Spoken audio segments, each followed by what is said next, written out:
20s is a time of transition. This is when most people are transitioning from high school and college into the career, and that means individual eating and drinking habits might not be the best because you might be carrying over those habits from high school or college. One of the things you want to do is to watch the calories, particularly from the alcohol. Another thing is when you're working, you might find that you're having more meals. Maybe you have a little more disposable income, and if you're working, you might not be as active as you once were. The other thing that happens during 20s is that this is the peak bone building years where you can build up the maximum bone mass. The calcium needs are really high this time, but this is the time when calcium intakes are tend to be low. So supplements can really help. The women at this age, we are often iron deficient. So we want to be sure that we are getting enough iron from the food and from supplements. And during 30s, this is the time when you might find yourself juggling career and parenting, and that means a lot of challenges, particularly eating regular balanced meals and getting enough sleep and getting enough exercise as well. One of the things you should focus on is establishing your regular meal time, because it's too tempting to just skip meals or grab things on the run. Get yourself organized so that you can put together quick, healthy meals easily, and keep your refrigerator, freezer, and pantry well stocked with healthy options. It also helps if you have some healthy recipes that you can always turn to have a quick and easy food preparation that everyone likes.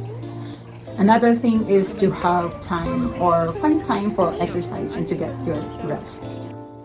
During 40s, your eating and activity patterns are well established, but if those exercise habits aren't as good as they should be, you might find that your weight is creeping up. This is the time of life when your metabolism is starting to slow down a little bit. So it's really important, as it always, to eat enough protein and do some resistance exercise, because this will help you build muscle, which will increase your metabolic rate.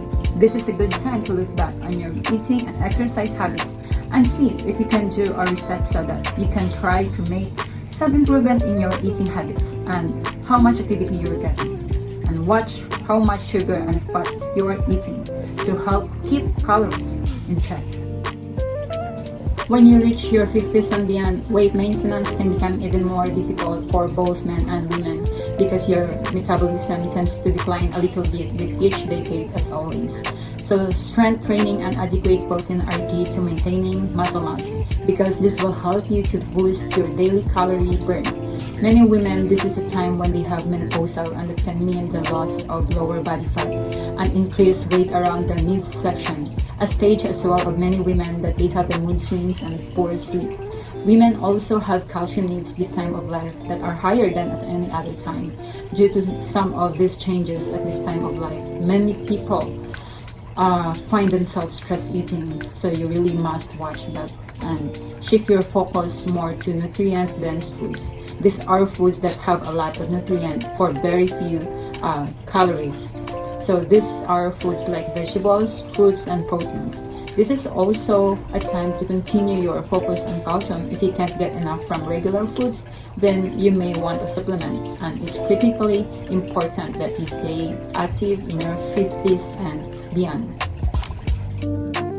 To conclude this learning, the importance of eating well does not lessen as we age, but continuing with a healthy lifestyle and balanced diet enables us to live longer and stronger, keep a sharp mind, and feel better in our bodies. As we continue to age, maintaining healthy habits of an adult and elderly is very important to be able to achieve the so-called success aging.